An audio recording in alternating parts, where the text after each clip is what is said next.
Assalamualaikum warahmatullahi wabarakatuh.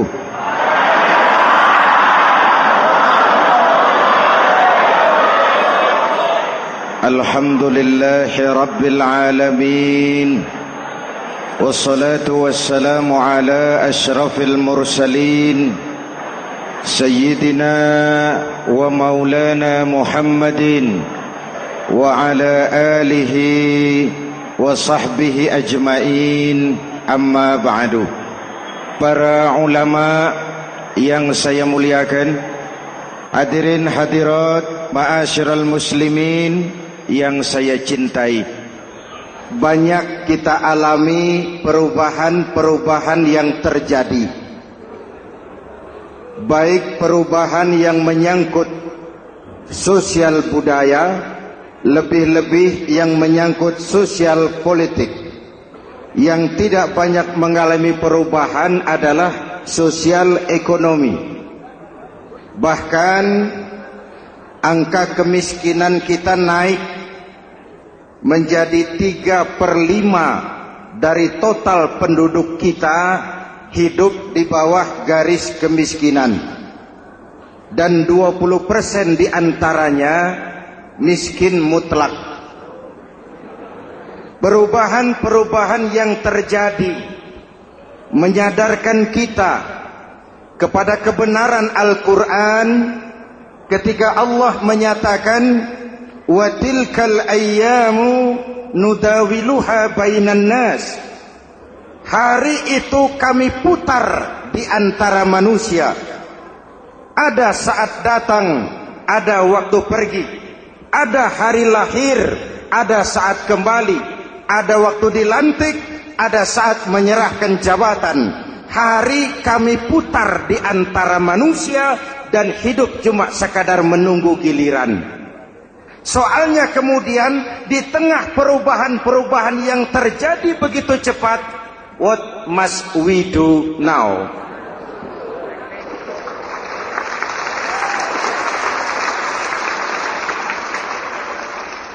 Saya juga nggak ngerti itu. Yang penting kan penampilan. Saudara-saudara kaum muslimin di seluruh tanah air, jadi pemimpin adalah pelayan bagi orang yang dipimpinnya. Okelah, perbaikan ekonomi, pembukaan lapangan kerja baru kita serahkan kepada pemerintah, karena kita percaya mereka orang-orang terpilih belaka yang dipilih dengan kepercayaan akan mampu membawa rakyat keluar dari kesulitan. Amin. Tugas kita sekarang di zaman susah meluruskan akidah. Jangan sampai mbah dukun yang naik ke permukaan. Betul? Islam misinya yang pertama membebaskan manusia dari kemusyrikan. 13 tahun Rasul berjuang di Makkah, menanamkan akidah, meluruskan keyakinan, membentuk iman. 13 tahun membebaskan manusia dari belenggu kemusyrikan. 13 tahun menanamkan la ilaha illallah Muhammadur Rasul dengan seluruh konsekuensinya. Kalau saya yakin tidak ada Tuhan selain Allah, saya tidak akan minta tolong kecuali hanya kepada Allah. Saya tidak akan pernah takut kecuali hanya kepada Allah. Saya tidak akan menggantungkan hidup kecuali hanya kepada Allah. Saya tidak akan minta rizki kecuali hanya kepada Allah. Saya tidak akan melarikan persoalan kecuali hanya kepada Allah. Kalau konsekuen dengan keyakinan ini, mbah dukun nggak dapat tempat.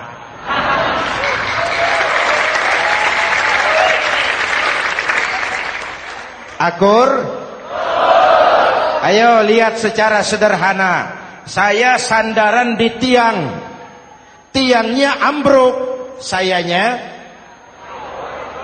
jatuh. Saya sandaran di tembok, temboknya runtuh, saya juga runtuh. Saya sandaran kepada orang kaya, dia jatuh miskin, saya bangkrut. Saya sandaran kepada jenderal, dia pensiun, saya selesai. Tapi kalau saya sandaran hanya kepada Allah, Allah tidak akan pernah miskin, Allah tidak akan pernah lumpuh, Allah tidak akan pernah terpuruk, dan Allah tidak akan pernah berkurang kekuasaannya.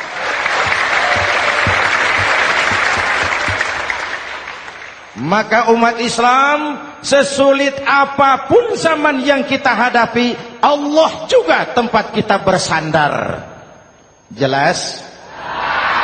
Selama ini kita iman dalam ucapan, tapi sekuler dalam perbuatan. Di masjid ada Allah, di kantor Allah tidak ada, maka korupsi merajalela.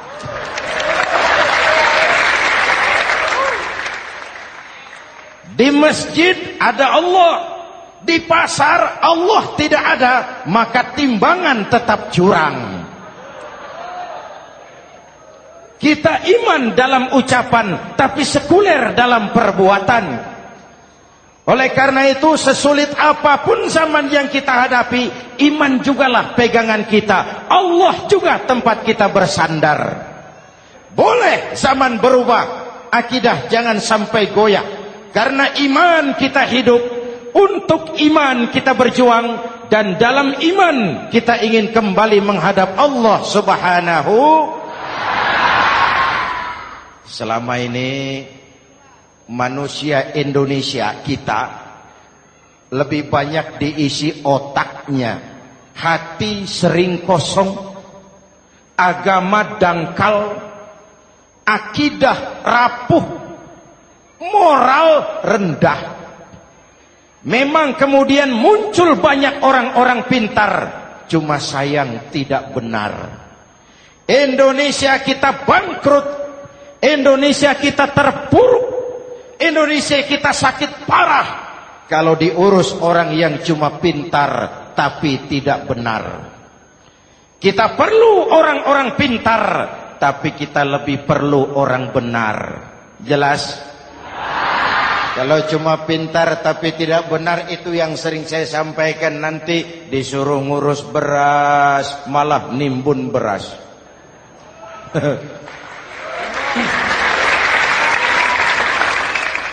Disuruh ngurus laut malah jadi bajak laut. Disuruh ngurus hutan rame-rame jadi orang hutan. Jutaan hektar hutan Indonesia kita ini merupakan kekayaan sumber daya alam kita yang harus digunakan bagi sebesar-besar kemaslahatan rakyat.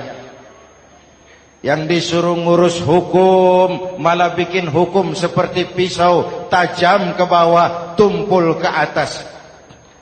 Jangan heran lalu di masyarakat muncul street justice, pengadilan jalanan, sebagai refleksi dari ketidakpuasan melihat sikap hukum yang sangat berpihak.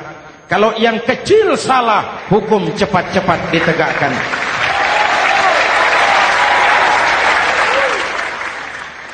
Lihat saja sekarang ini kalau orang terkenal, banyak uang, punya masalah, antri yang bela. Betul? Tapi saudara lihat si Marsinah di Jawa Timur, si Sengkon dan Karta di Jawa Barat, si Udin Bernas wartawan Jogja, terseok-seok mencari keadilan, sampai hari ini urusannya masih remeng-remeng. Kenapa bisa begitu? Jawabannya sederhana, tidak ada fulus. Ada fulus mulus, tidak ada fulus manfus.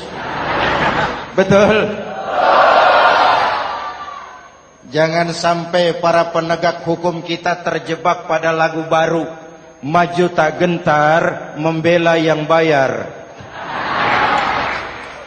Biar bertentangan dengan nurani, biar bertentangan dengan public opini, biar bertentangan dengan rasa keadilan. Siapa yang bayar, itulah majikan. Mau benar atau salah, belain terus. Kalau seperti inilah hukum kita, mafioso keadilan akan tetap gentayangan. Hadirin yang saya hormati, 13 tahun beliau berjuang di Mekah, meluruskan keyakinan, memantapkan akidah, meneguhkan iman. Dari situ segalanya dimulai, dan ke situ segalanya akan menuju.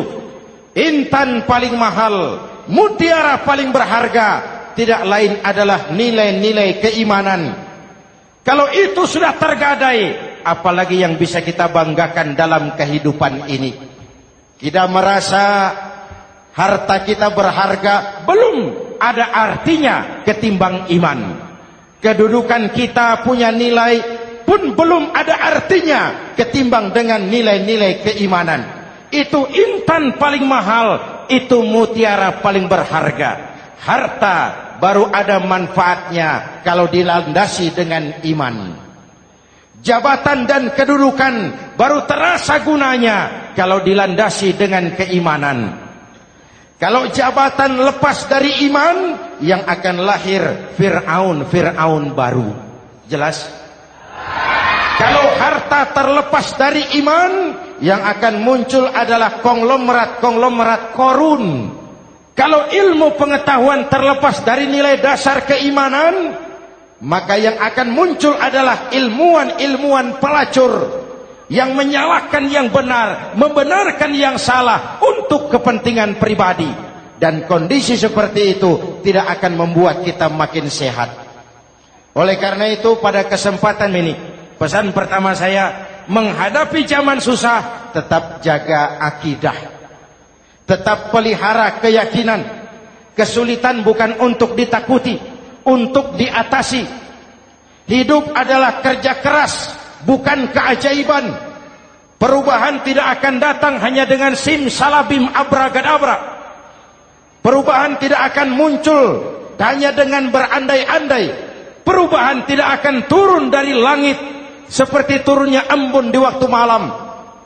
Perubahan adalah kerja keras, sehingga Al-Quran membimbing kita, innallaha la yughayyiru ma biqaumin hatta yughayyiru ma bi anfusihim. Allah tidak akan mengubah keadaan suatu bangsa kalau mereka tidak mau mengubah apa yang ada di dalam diri mereka. Yang ada di dalam diri itu rule of thinking, state of mind, cara kita berpikir, cara kita memandang kehidupan, cara kita mengatasi persoalan. Hadirin yang saya hormati, inilah iman.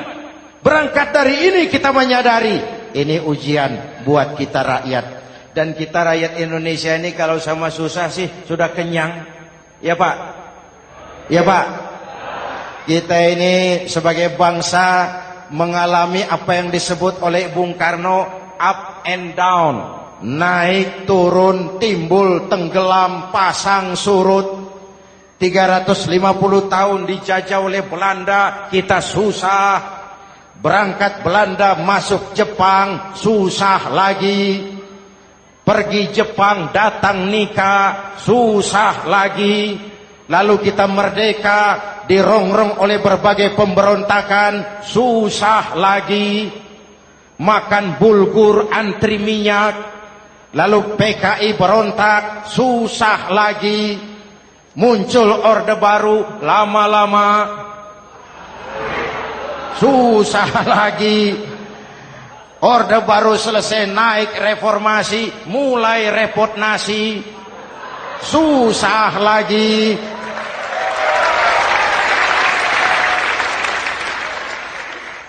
Kalau susah kita ini sudah akrab, sudah intim. Mestinya kalau sudah susah seperti itu, jangan salah sikap menyikapi kesusahan. Jangan sampai kita potong kompas, ambil jalan pintas, terjebak menghalalkan segala cara. Itu tidak akan menguntungkan. Itu tidak akan menyelesaikan. Kalaupun selesai nampaknya penyelesaian sesaat. Dan penyelesaian sesaat bukan penyelesaian yang sebenarnya. Karena itu tetaplah dalam koridor keimanan. Boleh zaman berubah, akidah jangan sampai goyah. Silahkan masa berganti, tapi keyakinan jangan mati. Sekali la ilaha illallah sampai tetes darah paling penghabisan, tetap la ilaha illallah. Sanggup? 3 orang. Sanggup? 21. Sanggup? Kalau sanggup kita harus konsekuen. Saudara-saudara di seluruh tanah air, misi yang kedua dari Islam setelah membebaskan manusia dari kemusyrikan, membebaskan manusia dari ras diskriminasi, mengikat manusia dengan tali akidah. Sebelum Islam datang, manusia dibedakan oleh warna kulit, manusia dibedakan oleh faktor keturunan, manusia dibedakan oleh faktor harta dan benda. Adalah Rasul yang mengajarkan, innallaha la yanzuru ila suwarikum wala ila amwalikum walakin yanzuru ila qulubikum wa a'malikum. Allah tidak melihat potonganmu, Allah tidak melihat hartamu. Yang Allah lihat itu adalah hatimu dan amal perbuatanmu. Jauh sebelum Amerika teriak-teriak membanggakan apa yang mereka sebut sebagai Declaration of Independence, Nabi sudah mengajarkan kepada kita semua, An-nas kulluhum li Adam wa Adam min turab la fadla li Arabiyyin ala ujamiyyin illa bittaqwa. Seluruh manusia berasal dari Adam. Adam diciptakan dari tanah. Tidak ada kelebihan Arab dengan yang bukan Arab kecuali takwanya. Jauh sebelum Amerika mencanangkan bahwa semua manusia dilahirkan sama, that all men are created equal. Jauh sebelum itu Islam sudah membebaskan manusia dari ras diskriminasi. Apa dalam konteks kekinian menghadapi zaman susah tetap jaga kerukunan? Ya Pak? Ya Bu? Oi Bu? Menghadapi zaman susah tetap jaga kerukunan, baik antar umat seagama, antar umat beragama, maupun antar umat beragama dengan pemerintah. Menjaga kerukunan, jangan saling sikat sikut di antara kita. Sebab kalau sudah rukun, saya ajak berhitung, 1 ditambah 1 sama dengan, itu matematika namanya, hasilnya pasti. Tapi angka sosial hasilnya aneh. Saya ubah jadi angka sosial. Ayo kita berhitung lagi. 1 orang takut ditambah 1 orang takut sama dengan 2 orang setengah berani. Kenapa setengah berani? Karena sudah berdua. Tadi kan takut sendiri. Kalau sama-sama takut berkumpul jadi setengah berani. Kalau ditambah 1 orang takut lagi, 1 orang takut ditambah 1 orang takut ditambah 1 orang takut sama dengan 3 orang berani. Kenapa jadi berani? Karena sudah bertiga. Kita yang lemah, kita yang marginal, kita yang dikucilkan, bahkan kita yang dilecehkan, kalau mau rukun kita akan kuat dan tidak bakal dipermainkan orang.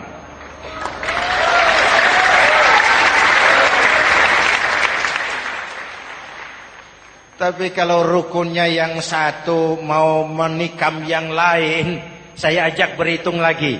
Yuk berhitung yuk. 1 ekor ayam ditambah 1 ekor musang sama dengan 1 ekor musang. Kemana ayamnya? Dimakan musang. Betul nggak nih hitungan? Ayo kita hitung lagi. 1 ekor ayam ditambah 1 ekor musang sama dengan 1 ekor musang. Kemana ayamnya? Dimakan musang. Jadi kalau kita suka kumpul dengan orang yang mau makan kita, selesailah kita.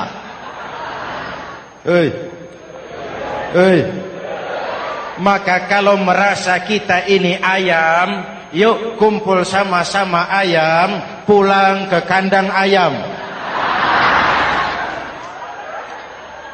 Kalau ada ayam kumpul ke kandang musang, itu namanya ayam minum baygon. Jelas? Menjaga kerukunan. Pertama, antar umat seagama, sesama muslim harus saling menjaga, harus saling memelihara. Baik dia muslim yang jadi kapolri, baik dia muslim yang jadi kasat, baik dia muslim yang jadi pengusaha, baik dia muslim yang jadi petani, nelayan, guru, semua komit menjaga semangat kebersamaan, rukun antar umat seagama. Jelas? Jelas? Hadirin yang saya hormati, atas dasar itu saya ingatkan kembali, kita semua ingin persoalan terorisme dilepaskan kaitannya dari agama manapun. Tidak ada kaitannya terorisme dengan Islam, dengan Kristen, dengan Hindu, dengan Buddha. Tidak ada kaitannya terorisme dengan pondok pesantren.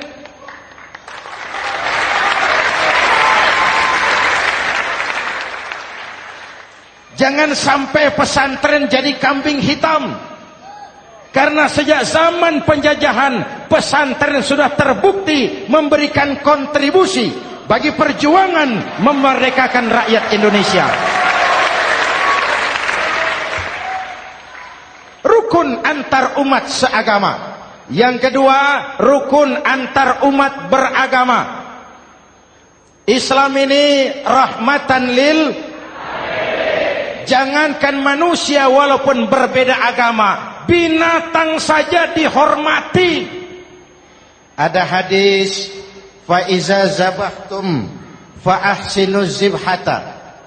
Kalau kamu menyembelih hewan, sembelihlah dengan cara yang terbaik. Jangan menyembelih ayam dengan pisau tumpul. Itu namanya tidak berperi kebinatangan. Yang kecil lagi, saudara buka babul istinja, makruh buang air kecil di tanah yang berlubang. Sebab apa? Pertama, menjaga kesehatan. Siapa tahu di lubang yang saudara buang air kecil itu ada gas beracun. Kalau tidak, melindungi binatang yang ada di dalam lubang. Siapa tahu di lubang yang saudara buang air kecil itu ada semut sedang rapat membahas terorisme. Apa dosanya lalu mati dikencingi? Ini namanya rahmatan lis semut. Binatang saja dilindungi. Maka perbedaan agama tidak harus menyebabkan kita bertolak belakang. Perbedaan agama bukan alasan untuk saling bermusuhan. Apalagi kita sudah menyadari tentang kemajemukan kita, tentang kebinekaan kita, tentang keragaman kita. Rukun antar umat beragama. Saling menghormati, saling menghargai, tapi tetap dalam batas lakum dinukum. Lalu rukun antar umat beragama dengan pemerintah. Hadirin yang saya hormati, yang benar kita dukung, yang salah kita perbaiki dan kita tegur menurut cara-cara yang diajarkan oleh agama kita. Dan sholat berjamaah, pendidikan bernegara yang paling bagus. Tadi kita sholat ada imam, ada makmum, betul?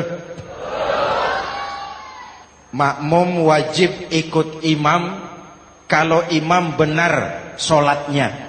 Rakyat wajib ikut pemimpin kalau pemimpin benar mimpinnya. Masyarakat Islam ini loyal. Masyarakat Islam ini bukan pemberontak. Masyarakat Islam ini taat dan setia. Kapan? Kalau imamnya benar. Imam takbir, makmum. Imam ruku, makmum. Imam i'tidal, makmum. I'tidal. Imam sujud, makmum. Tapi kalau imam keliru, mestinya imam ruku malah sujud. Salah imam ini. Tegur. Siapa yang wajib negur? Makmum yang saf terdepan. Anggota DPR.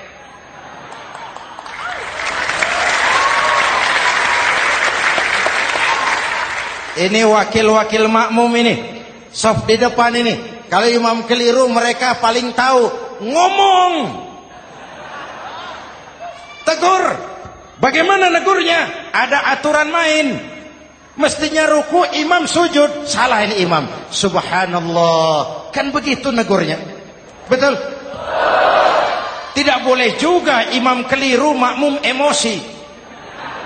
Main pegang. Weh, makmum salah. Hoi, hoi. Kacau sholat. Betul? Anggota dewan ini, saf di depan. Itu kalau imam keliru. Satu saat imam buang angin. Namanya manusia bisa buang angin toh. Apa makmum lalu berkata, demi kesetiaan saya kepada imam, imam buang angin, saya lebih keras lagi. Itu namanya fanatisme buta, loyalitas yang goblok. Imam buang angin, minggir. Iyyaka na'budu wa iyyaka nasta'in. Sampai situ imam buang angin, minggir imam. Lalu saf yang di depan maju. Tidak usah bikin solat baru, teruskan pekerjaan imam. Ihdinas siratal mustaqim. Teruskan. Kenapa? Kalau bikin solat baru lagi, nanti buang angin lagi. Bikin lagi solat. Kapan selesainya solat? Kapan selesainya membangun negara ini? Yang penting imam tahu diri, buang angin, minggir.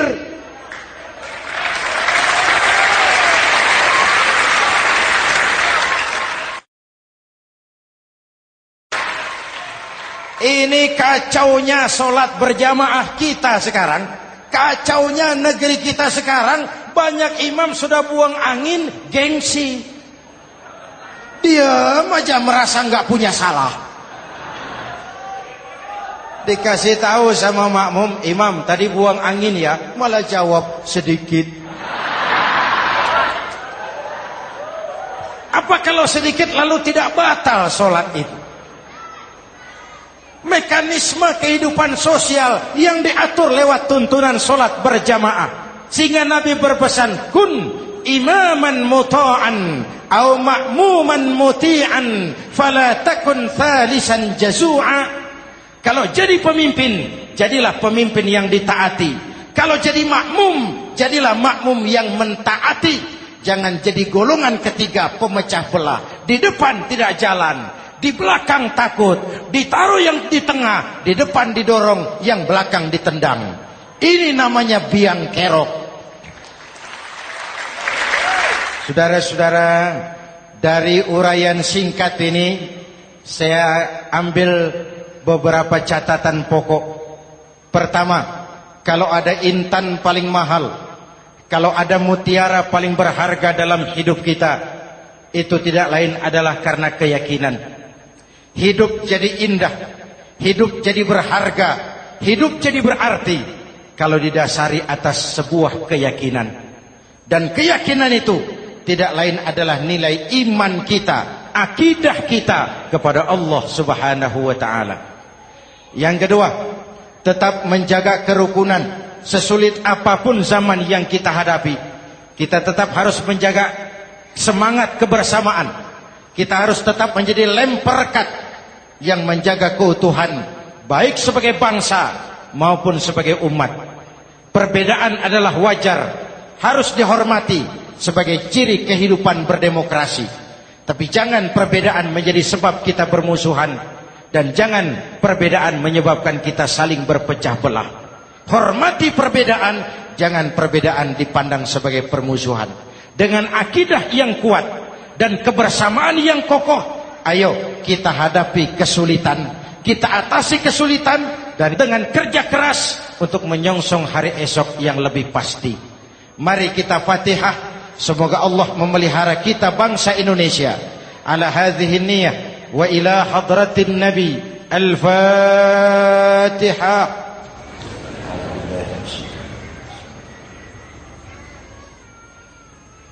Iyyaka na'budu wa iyyaka nasta'in. Ihdinas siratal mustaqim. Siratal ladzina an'amta 'alaihim. Bismillahirrahmanirrahim. Amin. Alhamdulillahi rabbil alamin.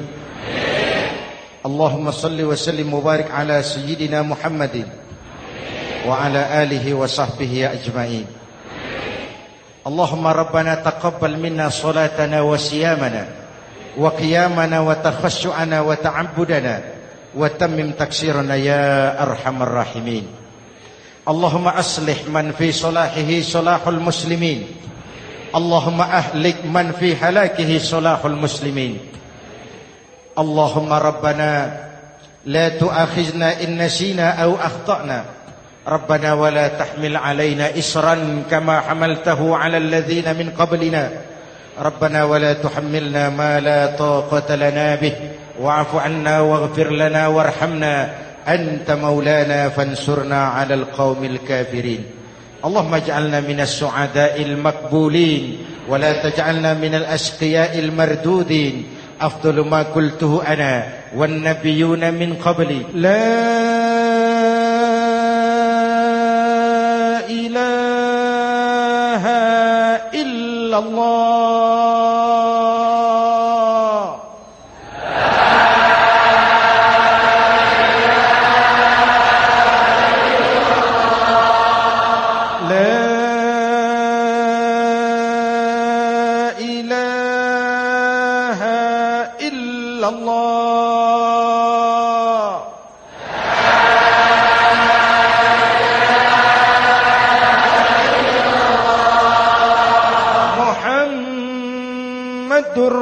Rasulullah.